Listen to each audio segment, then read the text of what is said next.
خروج کی کتاب 26واں باب اس کی 18ویں آیت سے خداوند کے پاک کلام میں یہ لکھا ہے، اور مسکن کے لیے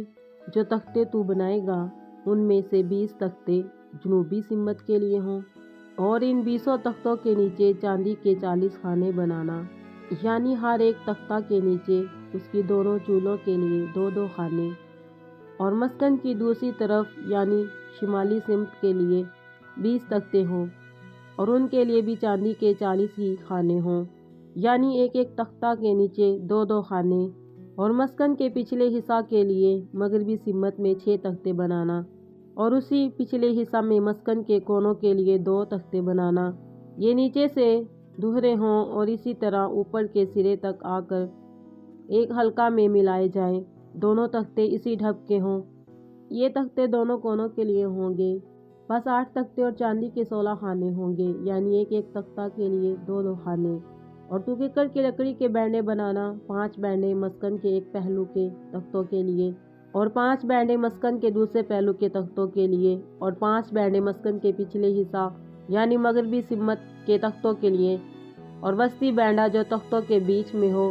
وہ خیمہ کی ایک حد سے دوسری حد تک پہنچے۔ اور تو تختوں کو سونے سے منڈنا، اور بینڈوں کے گھروں کے لیے سونے کے کڑے بنانا، اور بینڈوں کو بھی سونے سے منڈنا، اور تو مسکن کو اسی نمونہ کے مطابق بنانا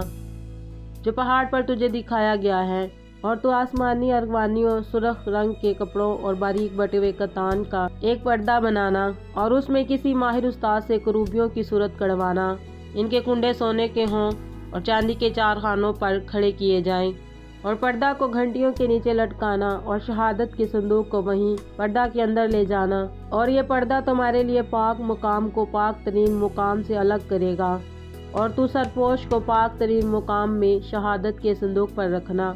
اور میز کو پردہ کے باہر دھر کر شمعدان کو اس کے مقابل مسکن کی جنوبی سمت میں رکھنا، یعنی میز شمالی سمت میں رکھنا۔ اور تو ایک پردہ خیمہ کے دروازہ کے لیے آسمانی، ارغوانی اور سرخ رنگ کے کپڑوں اور باریک بٹے ہوئے کتان کا بنانا، اور اس پر بیل بوٹے کڑے ہوئے ہوں، اور اس پردہ کے لیے ککر کی لکڑی کے 5 ستون بنانا، اور ان کو سونے سے منڈنا، اور ان کے کنڈے سونے کے ہوں، جن کے لیے تو پتل کے 5 خانے ڈال کر بنانا۔ مسیح یسوع کے جلالی اور بابرکت کلام کے پڑھے اور سونے جانے پر اس کی خاص رحمت اور برکت نازل ہو، اور آپ سب کی سلامتی ہو،